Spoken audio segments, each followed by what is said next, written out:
He goes when his game has gone from being mediocre. It's impossible to predict what any set of negative circumstances will bring. You can really harness that into changing your life. I'm not a fan of positive Hopium, thinking. right? That's a hot phrase right now. They're in the game just like you. It makes a difference for me. All right, Mason Buckles here again today and excited to introduce David Elaimy. Dave, I've been fortunate to work with you now for about, 3.5 going on 4 years. When people ask, I always struggle to describe you like by title. So maybe you can help me to better understand. I think of you as a, personal mental health and performance coach to myself, business coach and an advisor. But what would you describe your practice or kind of yourself as? It's funny, as I was mentioning, I was writing a list of different titles from sports psychologist, which I'm not a trained psychologist, to performance coach. I'm introduced as a surgical coach when I'm at surgical conferences, sports performance coach, mental ski coach when I'm working with mogul skiers, but essentially I'm a performance coach. I help people identify a vision and achieve it. I love that. It's interesting like how diverse it is. We were talking earlier about just, kind of who the audience might be for today's discussion. And my response was humanity, because I believe that what you do is universally applied to those that are, trying to grow and trying to develop a winning mindset. But maybe you can touch on, I know you're, confidential around your clients, but maybe you can touch on just some of those different aspects of people that you've helped in your career. Yeah, the background is I was a golf instructor. Teaching golf is a challenge, and it's a very mental game. So I built this skill around, I could teach mechanics, and people came to fix their problems. If I could just fix my slice and be less embarrassed, then I'm good. So that's why they came. And I could work on their golf swing, and it would frequently be beautiful in front of me, and they'd hit the ball well, and they'd go play, and they'd struggle and come back frustrated, which was a cash cow for me, because right. As long as they were frustrated, I could come and kind of wave my magic Slice wand, looks bad. and They're they'd good hit here. the ball well. Yeah. I can get them to hit the ball well in front of me, so I had to get better at teaching golf. Studied the mental game, studied a whole ton of different philosophies and approaches, and from great teachers in different realms, and found that my teaching, the people started taking what I taught into their business. And it all kind of broke when there was a woman coming back in high heels to give me lunch, and I was working with a gentleman who ran a big office, and she's like, this approach towards golf, I'm applying it to sales, and I've tripled my sales. And the guy's like, do you want to come to our offsite? And then, golf as a medium began. So I started with business and coaching business leaders and teams. And then I started coaching a spine surgeon, local spine surgeon, and then the spine surgery kind of world opened up to me, mostly neurosurgeons and spine surgeons. And then that morphed into kind of skiing. Of course, I was working with golfers the whole time, and in the University of Washington Athletic Department working with them. People would ask, so I'm a basketball player and you're coaching a surgeon. How can you coach both? Well, right. Humans are wired relatively the same. And there are parallels from the elite. Some are saying, well, God, you were working with these elite folks and you're working with me. Is it not as satisfying? It's the same, basically. Right. And we can talk about some of the ways that that's the same, and the formula and the way the human brain is wired to pick up on those tools. Yeah, it's just unique. I remember when we were first being introduced, and you were very at the peak, I would say, of what the UW athletics was offering in a certain sport. At the same time, another one of your students, clients, I'm not sure what we referred them to as, was hitting the peak in professional basketball, and you've got the professional football players, and of course I feel like a neurosurgeon's probably at the top of their game as well. So it's interesting to see how it applies. Maybe you can talk, and I brought some notes to walk through today, but maybe you can talk a little bit about just your focus when you're thinking about a business leader and how you can help them to develop a strong team culture around a winning mindset. Well, there are two things there. There's the business leader, and then there's the leadership to the team so that they emulate and get the job done. So it starts to me with the leader. And how do we do that? Well, it's challenging to be a leader. You are hit, as you know, with many adverse events. Oh yeah. Bad news, challenging, and especially in real estate in these last few years, it's been very difficult. So it's easy to move into a survival mode, a surviving and fixing mode, where the anxiety level is high. The work ethic's undoubtedly going to be really strong, but the interferences get in the way of performance. So, as you know, we work together on identifying a vision for the future. as the key piece. There are many people who have high expectations for themselves. They're super hard workers. They're going to grind and grind, but lots of the basis of that is there's a problem that we need to fix. There's a problem with my people we need to fix. It's the same reason why people came and took golf lessons with me. The great Bobby Jones, if you know golf, you know Bobby Jones, wrote beautifully, the average golfer only goes to his pro for quick corrections. He goes when his game has gone from being mediocre to being bad, and they want something done about it in 30 minutes or less. And I see a lot of people reach out for coaching for a fix. So what we do is we identify what's the vision and then what's the current reality. And oftentimes we'll find that there's the anxiety and the stress that actually impairs cognitive functioning and decision making and can get triggered in interactions with partners, other leaders, and people, and that starts to create a problem in the culture. So it starts with the leader, waking up, falling in love with what they're doing, identifying the vision, not just the outcomes that are desired, but the mindset, the experience for themselves and for others. I mean, I was talking to someone recently, a professional golfer. That seems like a cool job, just like it would be to do what you're doing, to create a new venture that you can grow and build and nurture and share with people and share in the market. I'm asking this golfer, I'm like, well, that seems pretty, I'm like, why do you play golf? And it's just so much stress and anxiety. In theory, to get paid to play, Right. a game like golf, if you like it, is amazing until we get hit with all the interferences. Until it's not amazing. So we say, let's identify the vision and really build structure around it. And you and I and your partners have worked to identify this vision, and we're, you guys are really digging in to create the structures and the key areas, a vision for each, and then we build that down into processes. But it starts with a clear vision of the future, and I'm sort of into having a very large and extensive vision. It's easier than a reachable goal. We do need key goals and metrics, but the vision I usually suggest is very high. It's inspiring and calls for great action. Right. It's that the 10x versus 2x or whatever it was, right? Yeah. There's a great golfer named Annika Sorenstam, and she came up through the Swedish Golf Federation. She's from Sweden, and their coach, Pia Nilsson, came up with this idea called the Vision of 54. That is a vision of being able to shoot a 54 for 18 holes, which is a birdie on every hole. Right. The lowest score that had ever been shot in the millions of rounds on the LPGA Tour was a 60. Okay. So 54 is crazy, but doable, because that's a birdie on every hole, and these players can birdie any hole, right? And every hole. There's not a hole out there that isn't birdieable. So they shift the paradigm to be like, okay, so what do we need to do to shoot a 54? Why are we thinking 2 putts is the number? Right. Why aren't we going for 1 putt? And you could see Sorenstam, who's an icon, employed this. She gained 25 yards of distance, and she started looking at her mental game as well and said, well, man, if I birdie every single hole, there's an expression of joy. I mean, that is a joyous day. So her coach asked, and she's super analytical, employing this, well, why don't I generate joy in advance rather than after I shoot the 64? And so she kind of looked at every level before many people did around nutrition, her experience of emotion on the golf course, her strategy, her sleep, her rest, how she trained, her body transformed in 2 years, everything.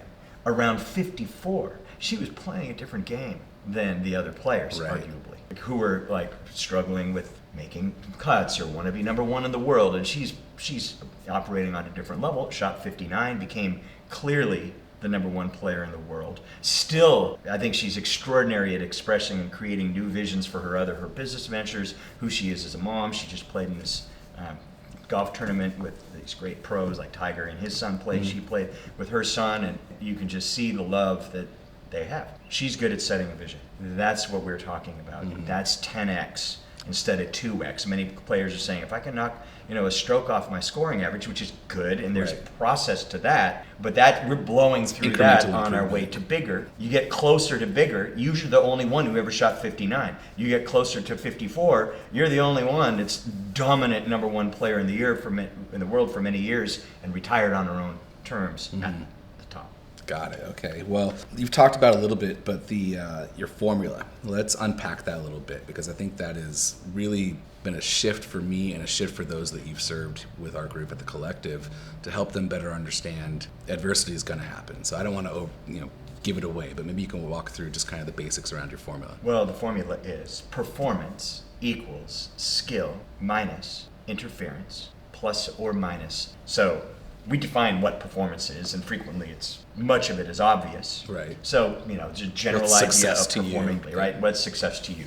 We usually like to see that the outer, the results that are produced, say professionally, and the inner, and the relationships, depending on the vision, are all in alignment. So we say performance equals skill. Well, that's pretty clear, right? If you're going to be a great LO or a great realtor or a great professional golfer or skier or surgeon, you need the skills, and you need to work hard in building those. Right. That's sort of the obvious one.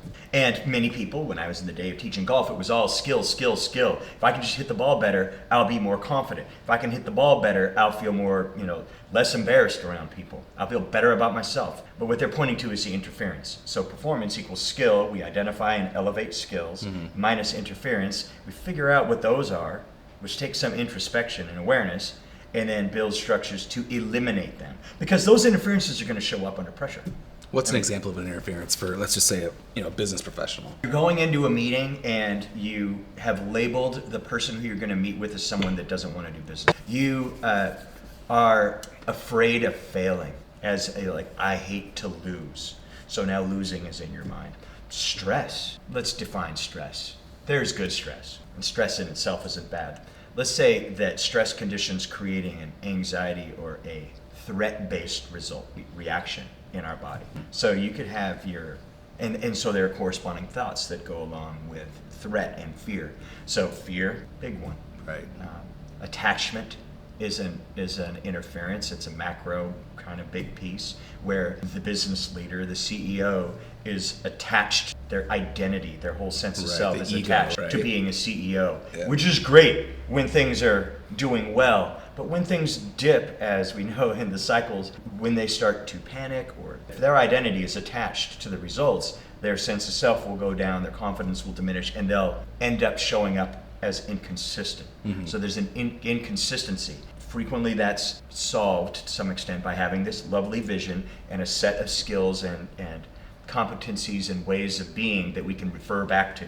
And that's the idea of being able to identify these interferences and know what they are. Right. So when you start to deviate down that path, you catch it quickly and you return back to the path that you've chosen, which would be your vision. Right. And then talk about, one of the things that I've really tried to, I wouldn't say even get close to master, but incorporate is the one breath. I want to make sure, because there might be someone paying attention to this that's like, well, yeah, but what about plus or minus luck? Oh, yeah. And it may seem obvious, but I put that part of the formula in because back in the days, when I was spending much more time with golfers, a player would hit a great shot right down the fairway and would end up in a game of golf. Yeah. That's the green. You play it where it lies, and that may even add a half a stroke or a stroke at times to your score. So that's minus luck. Player walks up there and they're like, oh my God, this always happens to me. Then their attachment comes in. This might cost me a stroke. I have bad luck. So now it's not just in that part of the formula alone. Minus luck, you could say minus luck is the rate environment. Right. Changes and creates interference. It's not like it is what it is. Now let's play. Let's make something happen from here. In other words, you give yourself your best chance to perform well when things you can't control, minus luck, doesn't somehow show up in your process of executing, which is, I think we can say, in real estate, a thing. Oh, yeah. Yeah, it's been interesting to see how people have responded over the last 2 years, letting the market dictate how they're performing, where their mind is, kind of what they're going to go about within their daily execution or lack of execution, just because the market sucks, or I can't get a buyer to respond or whatever. And you're just sometimes you just got to power through and stay consistent towards your vision and with your effort, and be amazed at where the outcome can be. So yeah, it's you, in the way that we go about it, you identify, okay, so I have this vision, and say you're an LO, and you have, and many of them that I've worked with, identify a vision that has to do with service and giving and making a difference for people. And now they're going to go in and get their reps and do their outreach and talk to their network and reach out. Well, if that is, the interference would be, okay, I need a deal, the rates are bad, no one wants to talk to me, and that starts to show up in the action. Well, what I love about getting a lot of reps and powering through is you can go and execute a process that's designed around every call that calls forth the idea of service, right, or the idea of making a difference in their lives, or the idea of fun, or the idea of contribution, and then they get rep after rep after rep. You're not attached to the outcome of a sale or close on a transaction. It's, did I make an impact? Did I have fun? Yeah. I was working with a kid in Q school, and she's at the European Tour Q school. And it was, it's very difficult, and she was into this final round playing with her sister, which is amazing that they both somehow got paired together with the same score after 3 rounds. And I made it really clear to her that and she's kind of just been working on this for 2 weeks and making great growth, is that it doesn't matter what the score is on the scoreboard. You have a process that you're developing for every golf shot that you play. You might be coming down the stretch and you're out of it.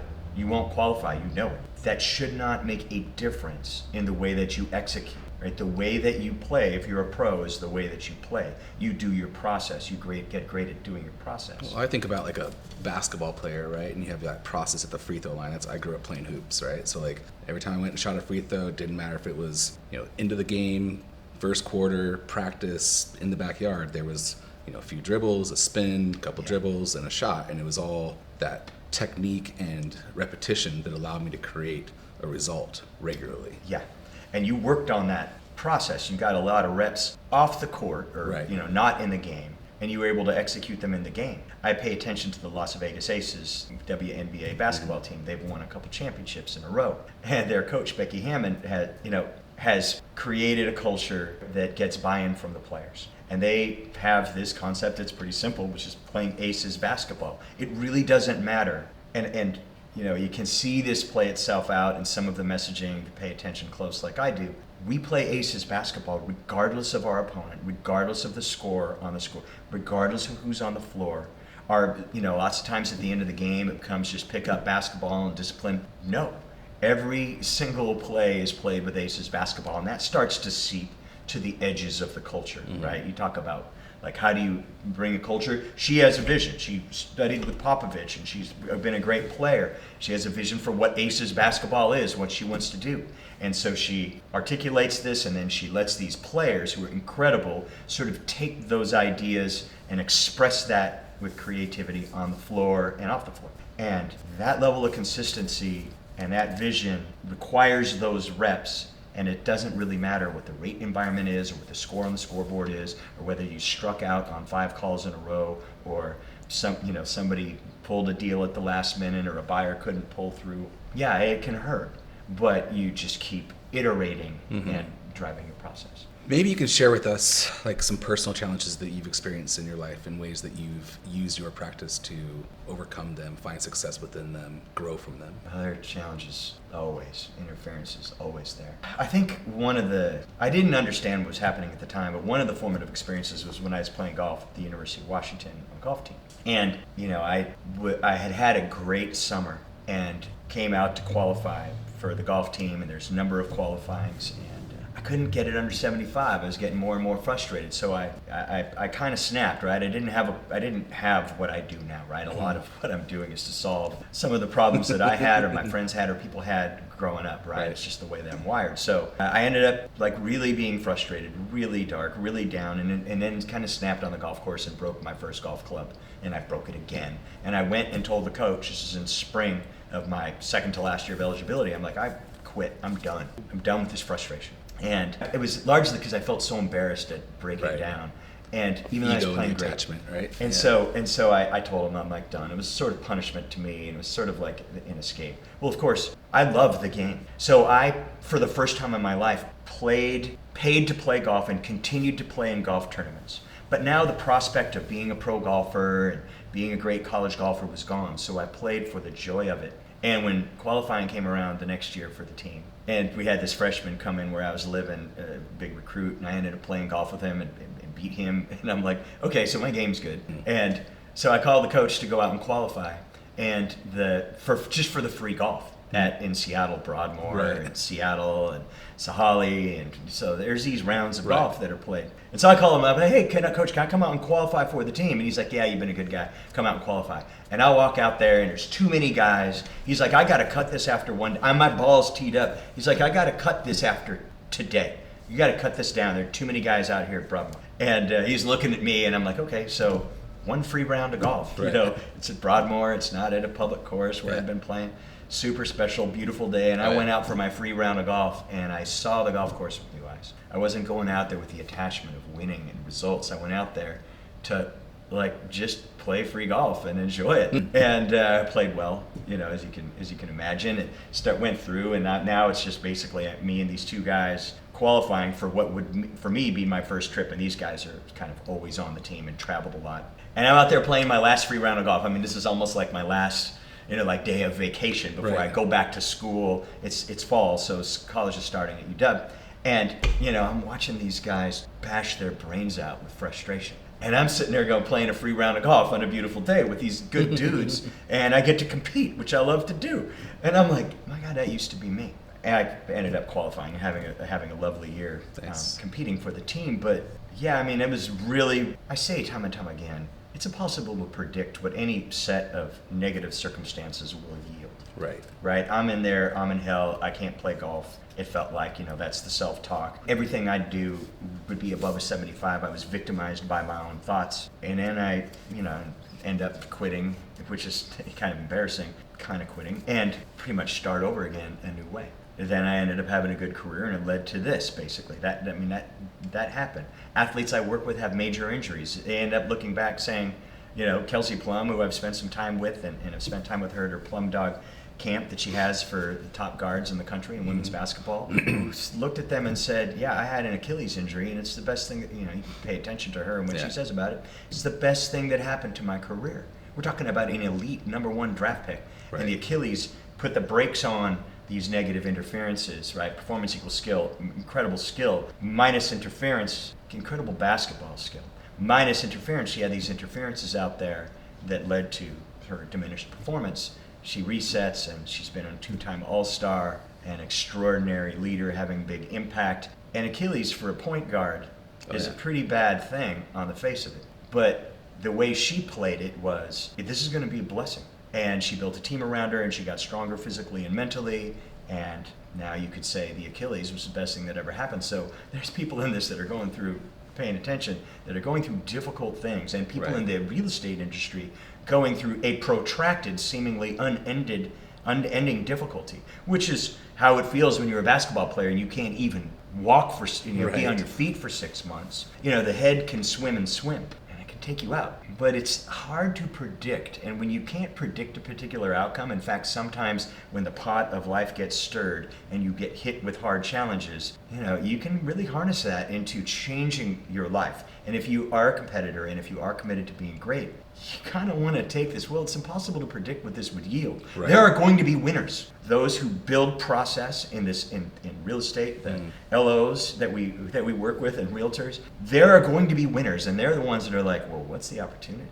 Right. And they'll jump, and they'll be primed for when the season starts again, when they're back on their feet, when things start rolling, they can go win a title. It kind of dovetails into one of the phrases that's really kind of caught fire within the collective and those that you've been able to work with, and I love it. I'll let you speak to that, or I'll ask you to speak to that, but it's been so kind of like ironic and funny along the way to see that shift and to see the people that have been able to spend time with you go from, triggered by interference, can't control interest rates, can't control buyer activity, can't control the marketplace, as to now, as these challenges or interferences present themselves, I love it. So maybe you can talk a little bit about and I love it for us. First, a disclaimer. And I love it might sound like positive thinking. I'm not a fan of positive Hopium, thinking. Right? That's a hot phrase right now.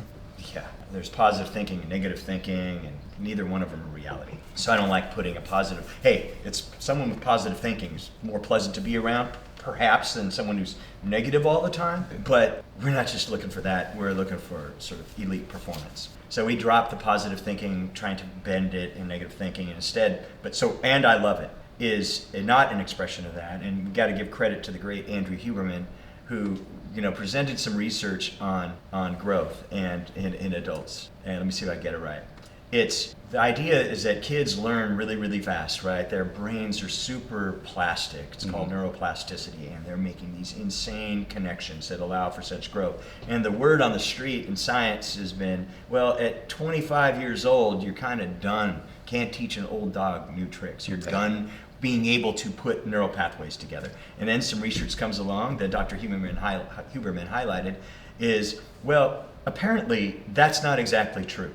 And one way to trigger plasticity or learning or growth is to add dopamine to an error. And so you make a mistake, and so there's this opportunity to get better, right? There was an error.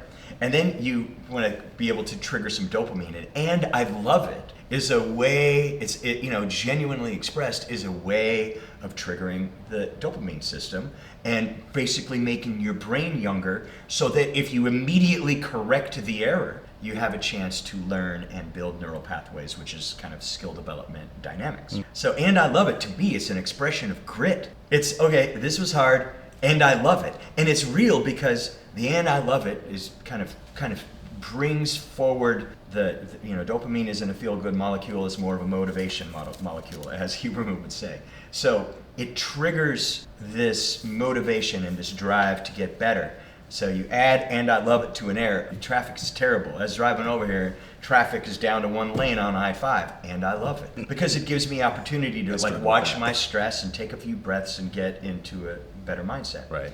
So, and then that also becomes a contagion in a culture. So now you can start having the system be more sort of gritty and growth oriented. You know what? I love that error because I'm going to get better because of it. Because I have established this vision.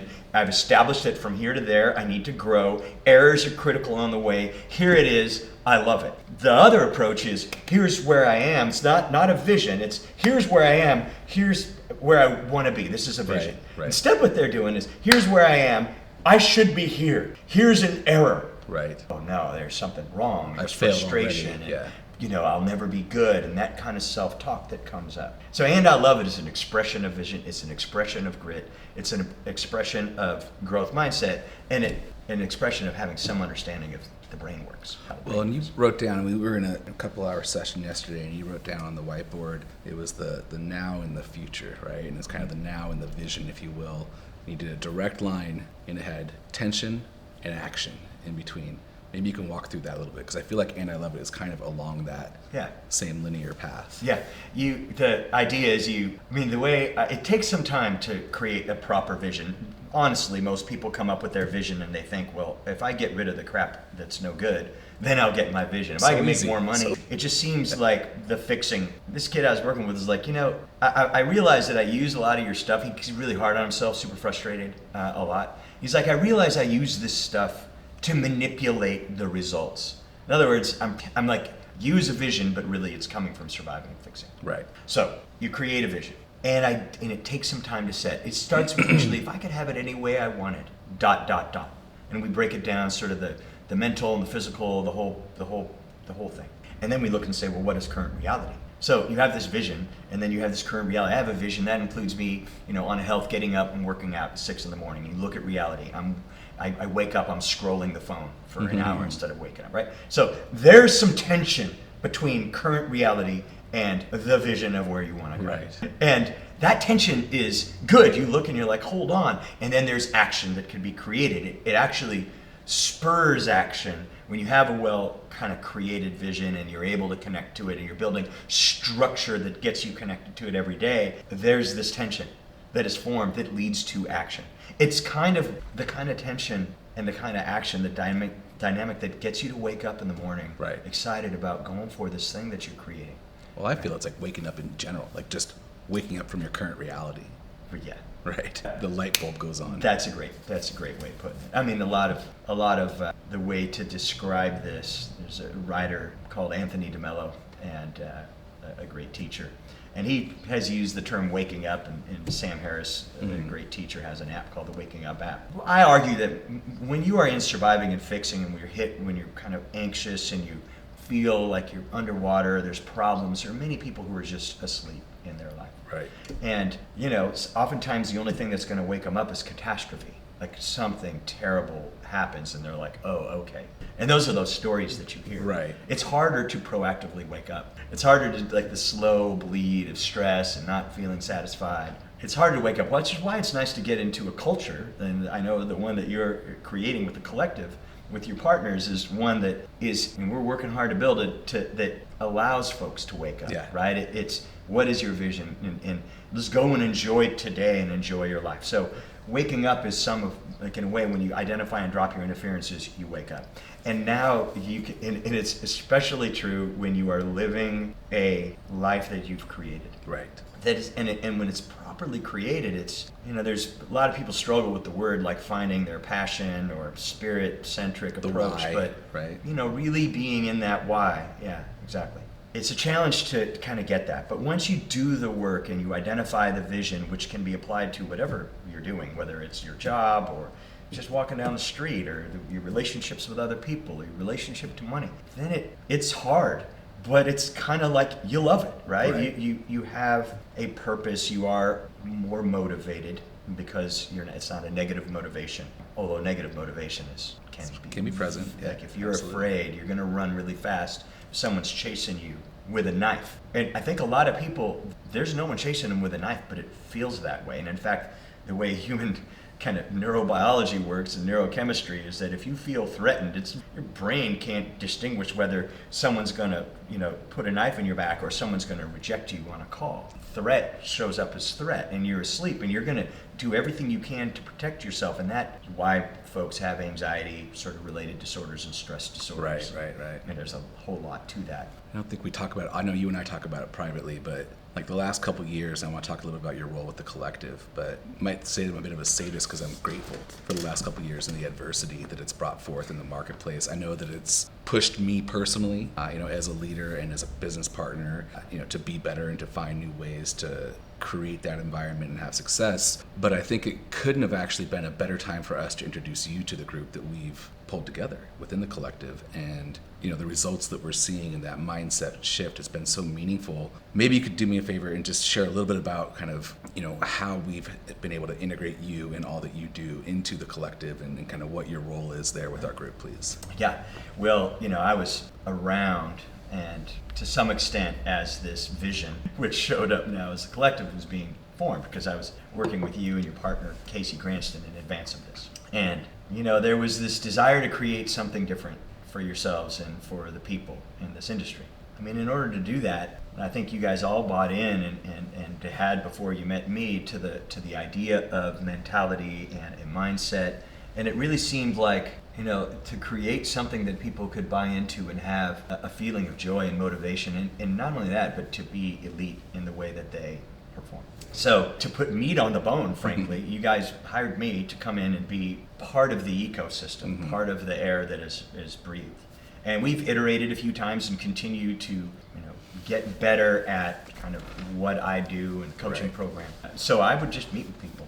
To me, there's a rule in the wider model that I have, which is software is contagious. And I know what you RVPs, the founders of the collective, are about and what you care about. So kind of, and I care about it too.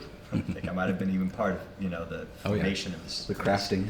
Feeling. And so I go in and do my work with the beautiful people that you allow me to work with, who are in the organization, and I'm just on the ground speaking with them, helping them to identify and eliminate interferences, helping them with stuff that is unrelated to business, but that affect business. So, off-court issues can affect performance and focus and really resiliency on the court. So we've done that now for years. And, when we have someone have a breakthrough and we teach them to be better at managing adversity, and then they're on a team and they're able to express that, and maybe they're bouncing around with, and I love it, and maybe they're, sort of like able to generate their mindset more consistently, that starts to raise it up like 0.1%. Right. And then, the theory is you guys build, it's hard to build a culture that is truly different, truly elite, and one that spreads all the way to the edges, especially when there's this sledgehammer constantly trying to break the collective. Now, yeah, your sadism is kind of the good kind of sadism, which is like sometimes we talk about the concept of long-term greed versus short-term greed. Right. And this long-term greed is there's all this adversity, and we're like forming and kind of creating these networks and this team and this culture and this process that's, you guys are young, but we're doing it underneath this, constant duress. And many of the people inside are feeling it because they weren't ready for what's happening, right? Even though they're here in the collective, but many of them were. Let's be honest, rates doubled 45 days into the beginnings of the collective itself. So, and fundamentally what happens if you look at it is for 10 years or 8 years, there was success. Oh yeah. And people get identified with their success. We talked about attachment before. Hey, that's good. If your identity is attached to the outcome and you're like barely can keep up with business and big paychecks are coming, you start to feel pretty good about yourself. Absolutely. And perhaps you don't stay in there and grind. You stop the process.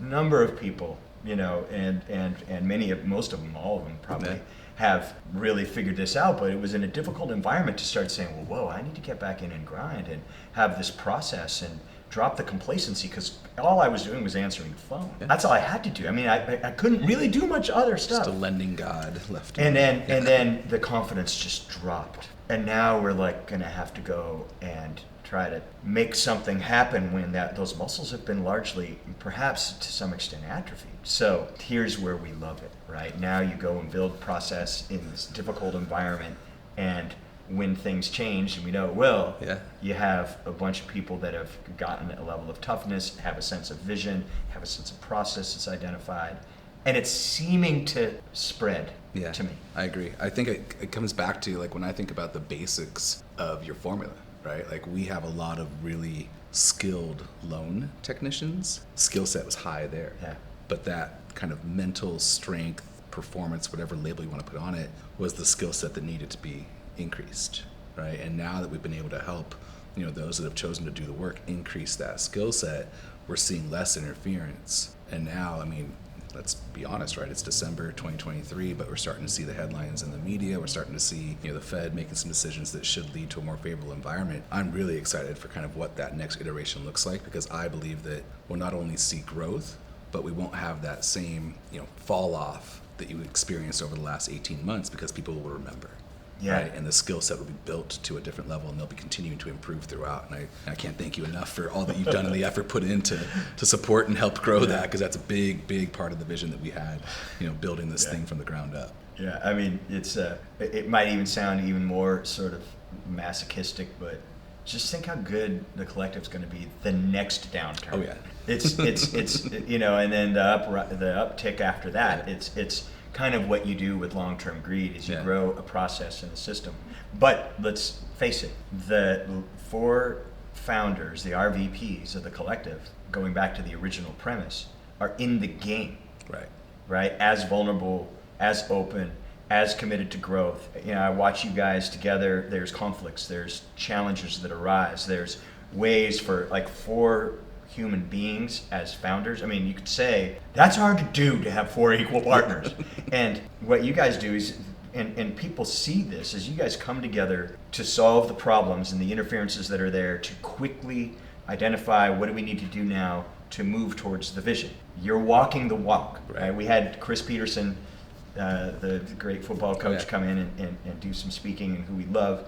And it's, it kind of comes from that leader, Kalen at UW, the head coach now. Is you see it come from the leaders, and you guys are doing the work. And just in general, kind of the way people work is they look at those with status, and as RVPs you have it, and they're saying, well, look at what these folks are doing, and it helps me. Because I'm like, listen, this isn't, I mean, we got the big hitters here, right? Very successful people started this company, and they're in the game just like you. It makes a difference for me. For sure. Helps. Well, Dave, I really appreciate your time. Thank you for all that you've done and all that you'll continue to do. I'm excited for the future holds and looking forward to the next chapter. I am too. All right, buddy. Thank you.